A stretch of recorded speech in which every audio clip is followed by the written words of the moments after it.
오늘 읽은 본문 말씀 이사야 9장 1절부터 7절 말씀 읽었습니다. 우리를 구원할 왕이 나셨다라는 제목으로 함께 은혜를 나누고자 합니다. 여러분, 우리들에게 가장 큰 소망이 뭡니까? 여러분, 가장 바라는 게 무엇입니까?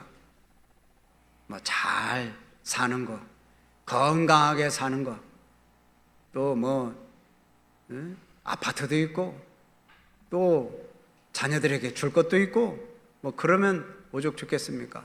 그거보다도 더 좋은 것이 뭐죠?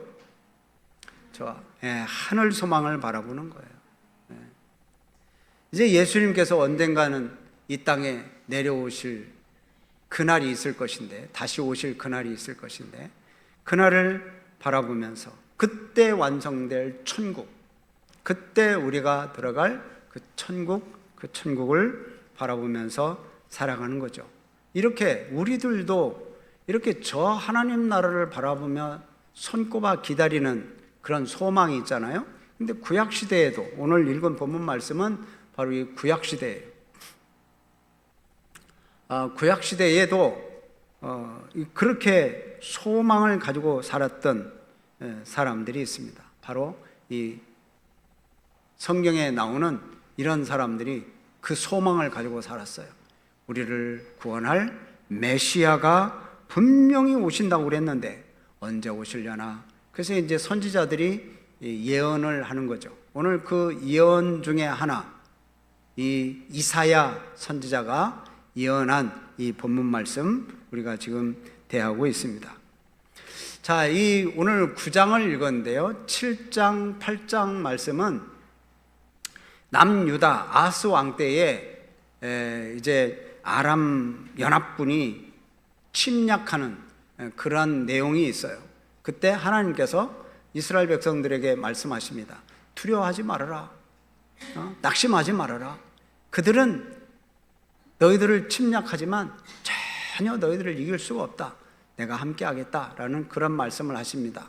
또 8장 말씀에도 아수르가 쳐들어오는 그런 말씀이 있습니다. 아수르가 이렇게 쳐들어와도 하나님께서는 내가 너희들을 지켜주겠다. 그러면서 약속하신 게 이제 하나님의 말씀들 쭉 이어져 가거든요. 그래서 이제 9장에 왔어요. 9장에 왔는데 오늘 이 말씀을 보면 진짜 그 당시에 이 삶이 많이 힘들고 어두운 그런 시대에 살았어요. 고통스러운 시대에. 근데 하나님께서 그 하나님의 얼굴빛을 비춰주실 것이라고 약속을 하는 거예요. 여러분, 우리들도 이 성경 말씀을 보면 우리들도 좀 어두운 지금 시대적인 배경이 있잖아요. 그때 우리가 이제 19년 말부터 시작된 그 코로나가 끝나면 뭔가 이루어질 것 같았는데, 코로나가 끝나고 이렇게 지났어도 잘 회복이 안 돼요. 나라 정치가 어수선하고 환율이 그냥 너무 치솟아 천정부지로 올라가고 그냥 하늘 높은 줄 모르고 계속 지금 치솟고 있잖아요. 정치적으로는 이제 너무 대립적인 그런 각도를 가지고 있어서 이 대립 구도 때문에 정말 이 정치가 아니에요.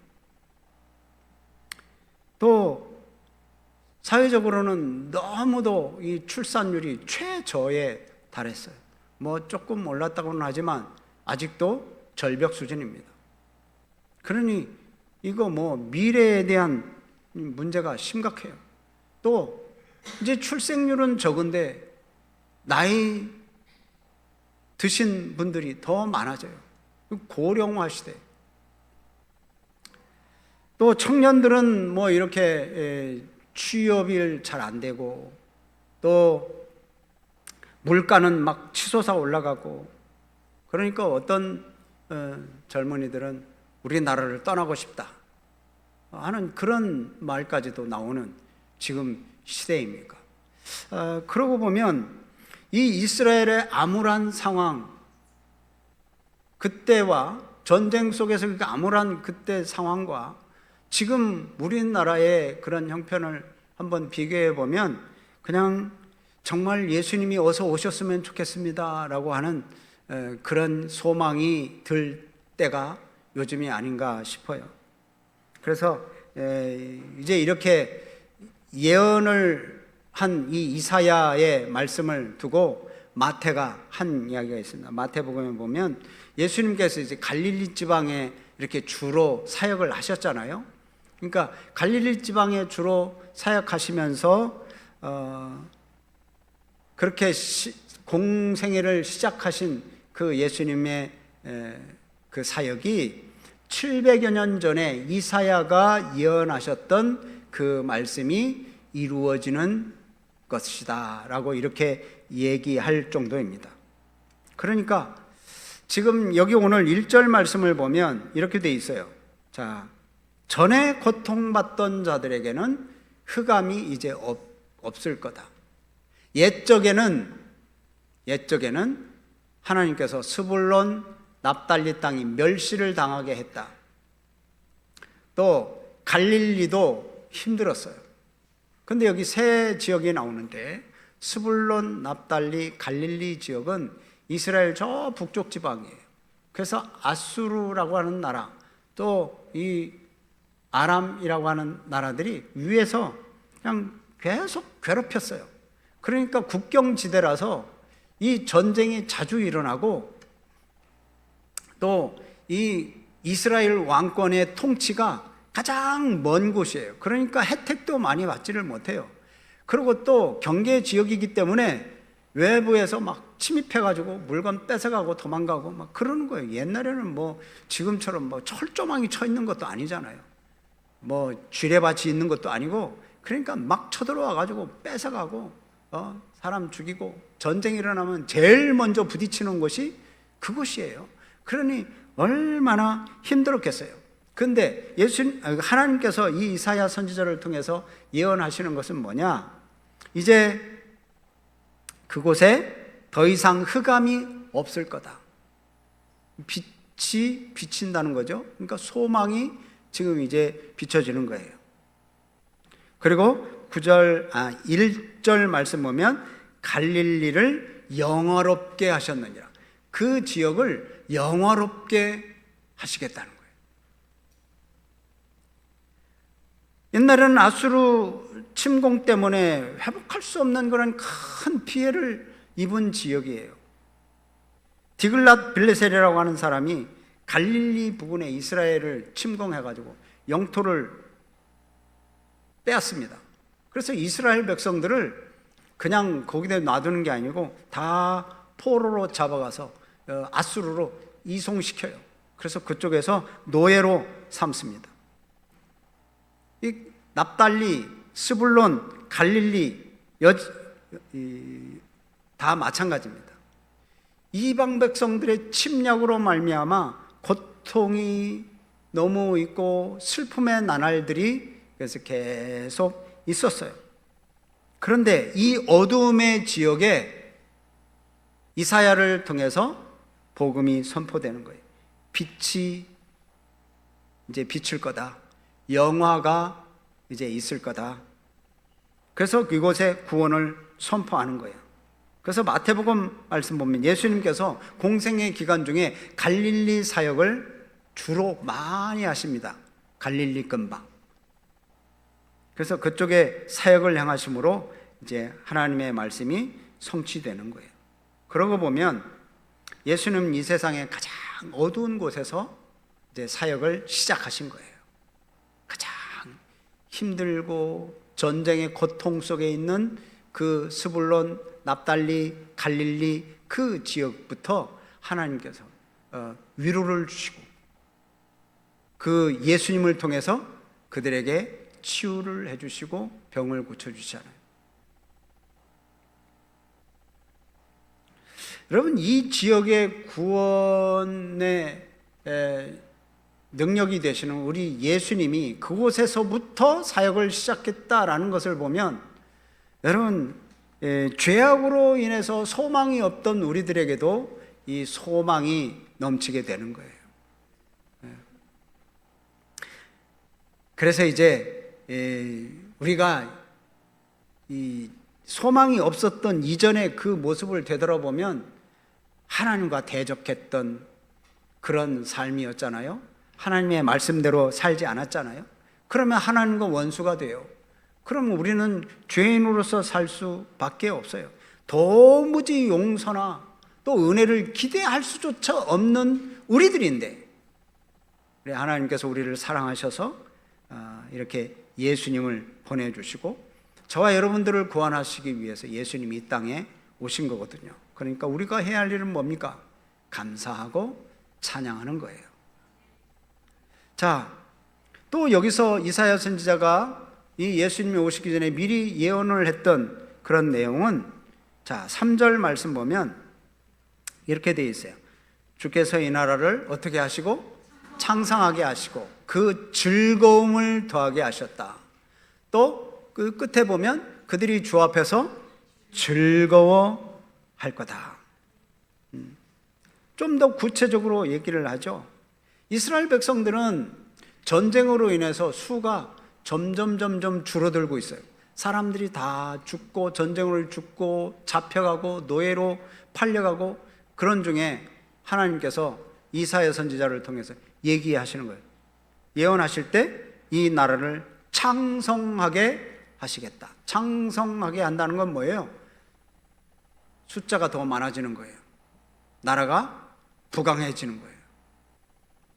그리고 또한 슬픔과 절망으로 쓸어버린 이 지역에 즐거움을 주겠다. 여기 3절에 즐거워하겠다. 이 즐거움이라고 하는 단어가 몇 번 나옵니다. 4번인가 나와요. 즐거움을 더하게 하셨으므로 추수하는 즐거움과 탈취물을 나누는 즐거움같이 그들이 주 앞에서 즐거워하오니. 네, 이 한 절에 즐거움이라는 단어가 4번이나 나와요.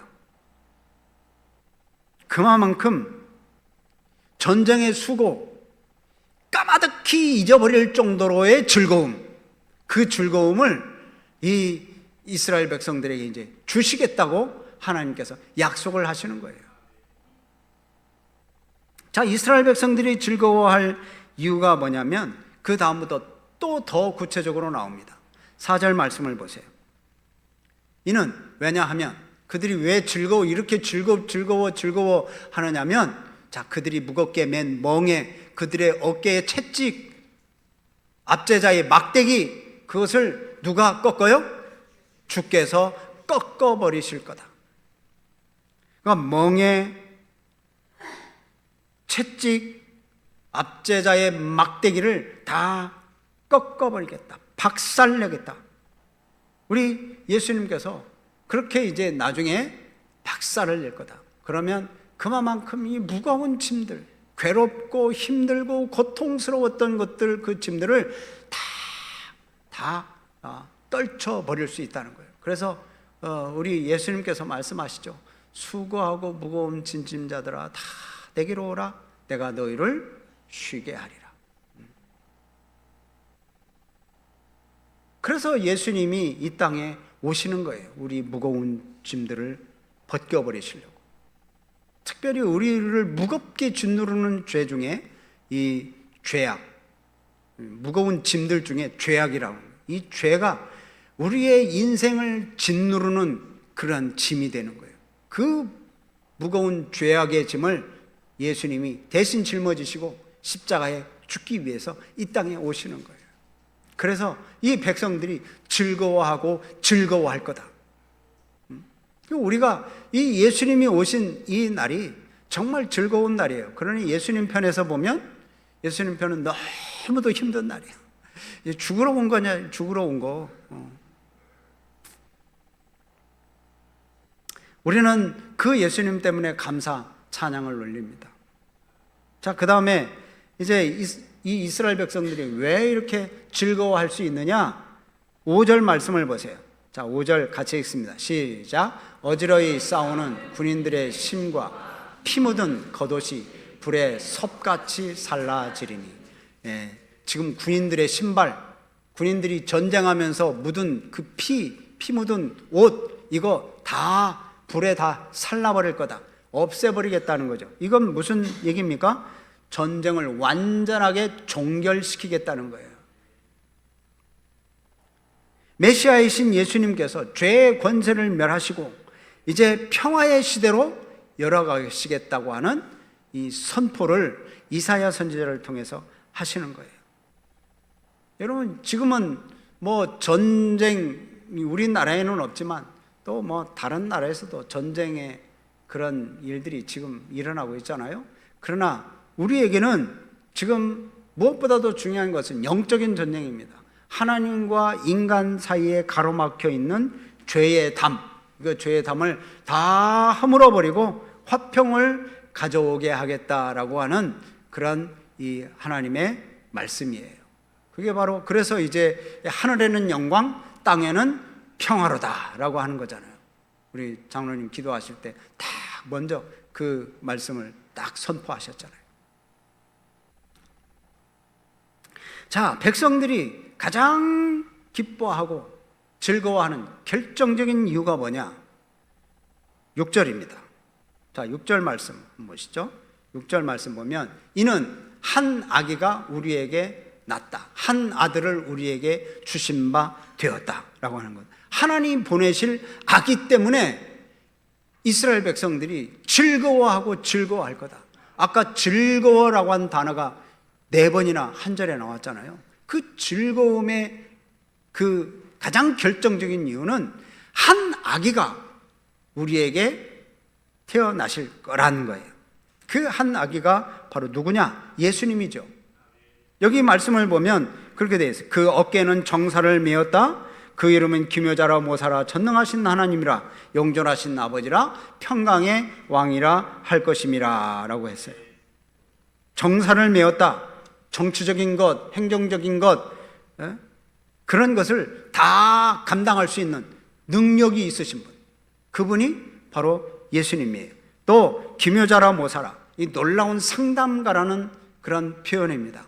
그래서 이 예수님은 인생의 문제들, 인생에 풀 수 없는 그런 문제들, 죽음의 문제들을 해결하실 수 있는 그분, 기묘자라 모사라, 그 위대한 상담가이신 예수님이 그 문제들을 해결하시는 거예요.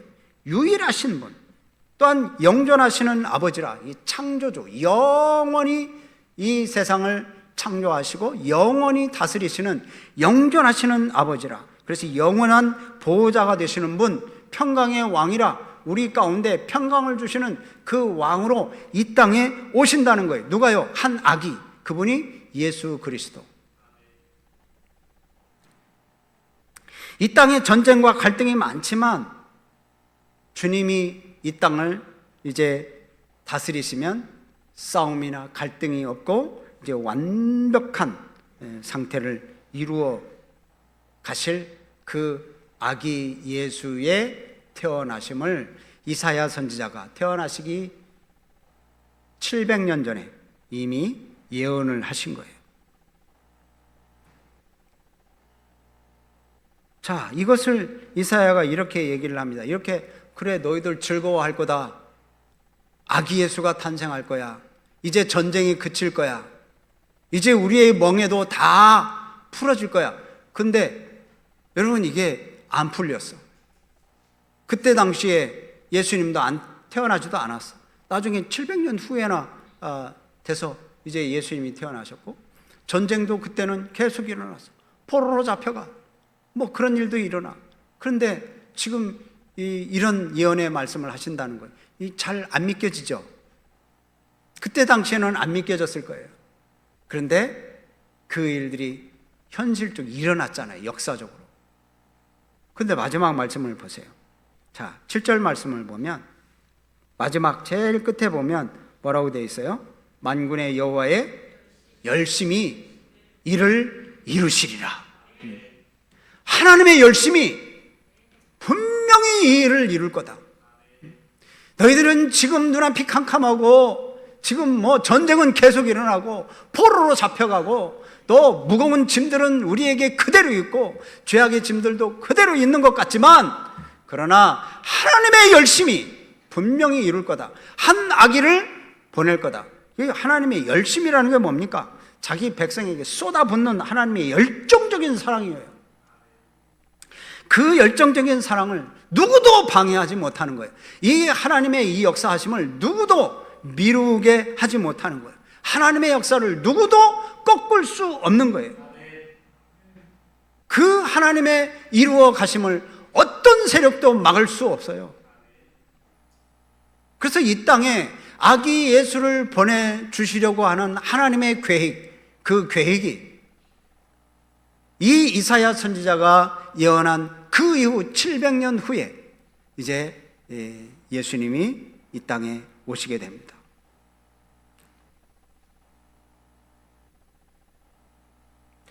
여러분, 우리 눈으로 볼 때는 하나님의 나라가 뭐 잘 이루어지지 않는 것 같고, 주님의 하는 일이 막 흔들리는 것 같기도 하고, 무너질 것 같기도 하고, 뭐 그렇습니다.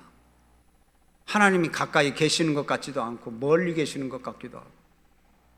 그런데 결국은 완성되는 거예요. 이렇게 이사야 선지자가 예언한 것이 오랜 시간이 지나서 예수님께서 이 땅에 오셨지만, 우리가 볼 때는 이미, 우리가 지금 일 때는 이미 이루어진 일들을 우리는 보고 있기 때문에 우리는 너무도 감사한 거죠. 시간이 좀 걸리기는 하겠지만 끝내는 하나님의 그 일들이 이루어지는 거예요. 이 모든 것이 가능한 것은 무엇 때문입니까? 바로 하나님의 열심, 하나님이 우리를 사랑하시는 그 열심 때문에 하나밖에 없는 아들을 이 땅에 보내주시는 거예요. 우리를 살리시기 위해서, 우리를 구원하시기 위해서, 우리의 죄값을 담당시키기 위해서 하나님의 열심, 하나님의 열정이 나중에는 예수님이 이 땅에 오시는 거예요. 그게 바로 아기 예수님으로 오시는 겁니다. 그래서 하나님은 우리를 향한 구원 계획은 절대 포기하지 않으십니다. 그 열정을 우리에게 쏟아 부으신 그 은혜가 우리에게는 너무 크죠. 하나님의 그 열심이 없다면, 아이, 이런 인간들 없어도 돼, 이런 인간들 없으면 어때, 다시 만들면 되지, 그리고 인간들을 싹 없애버려도 될 뿐이세요. 하나님이 창조 주시니까. 근데 우리를 사랑하시기 때문에 아들을 보내셔서 우리를 살리시려고 이렇게 하신 거예요. 그래서 예언대로, 이사야의 예언대로 예수님이 평강의 왕으로 이 땅에 오셨습니다. 약 2025년 전 유대 땅 베들레헴에 태어나신 예수 그리스도가 바로 그분이에요. 이 약속된 메시아로 이 땅에 오신 예수님이 우리를 구원해 주신 거죠. 누구든지 그 예수님을 믿으면, 영접하면 구원을 받고 영원한 생명을 얻는다는 거예요. 예수님의 공로로 우리는 구원의 빛을 받아서 하나님의 백성으로 살아가는 거예요. 그러면 우리는 이제 어떻게 살아야 돼요? 하나님의 백성답게 진실하고 의롭고 감사하며 살아가는 거예요. 우리는 이제 복음에 반응해야 됩니다. 예수님이 이 땅에 오셔서 하신 일이 뭡니까? 그냥 축하만 받고 끝났습니까? 우리에게 생명을 주셨어요. 생명을 주셨어요. 우리의 죄를 사해 주셨습니다. 우리가 할 일은 우리의 죄 사해 주신 그 예수님을 믿는 거예요. 그리고 그 예수님을 다음 세대에 전하는 거예요. 그리고 이 세상에 전하는 거예요. 나를 구원해 주신 그 하나님의 은혜에 감사하고 주님께 찬양 돌리고 영광 돌리는 거예요. 우리가 죄 때문에 두려워서 떠는 그런 상황 속에 우리를 해방을 시켜주셨어요. 이스라엘 백성들이 그 어렵고 고통 속에 살 때 이 소망의 빛을 주시면서 아기 예수가 태어나신다고 하신 것처럼 우리도 지금 현재 살아가는 데 있어서 어렵고 힘들 수도 있어요. 건강 때문에, 재정 문제 때문에, 어떤 관계되는 그런 문제 때문에 힘들 수 있지만, 그러나 우리 눈에서 눈물을 씻기시고 기쁨의 찬송을 부르게 하실 분이 바로 예수님이신 줄로 믿으시기를 바랍니다. 그래서 예수 그리스도만 사랑하는 우리 성도들, 그래서 우리가 이 평강의 삶을 살 수 있는 것은 예수님이 십자가에 죽으셔서 우리의 죄 문제를 해결해 주셨기 때문에 그러는 거예요. 그래서 늘 감사하면서 살아야 돼요. 이 감사하면서 살 때 우리들의 신앙의 길을 지키는 그런 복된 삶이 될 줄로 믿습니다. 믿음으로 승리하시는 우리 성도님들이 되시기를 바랍니다. 자, 우리 당신은 영광의 왕, 당신은 평강의 왕, 당신은 하늘과 땅의 주, 당신은 정의의 아들, 천사가 무릎 꿇고 예배하며 찬송하네 영원한 생명 말씀, 당신은 예수 그리스도 주라고 하는 그런 고백입니다. 호산나, 다윗의 자손께 왕 중의 왕께 영광을 돌리자고 하는 찬양인데, 가사를 생각하면서 아까 불렀던 이 찬양 같이 불러봅니다.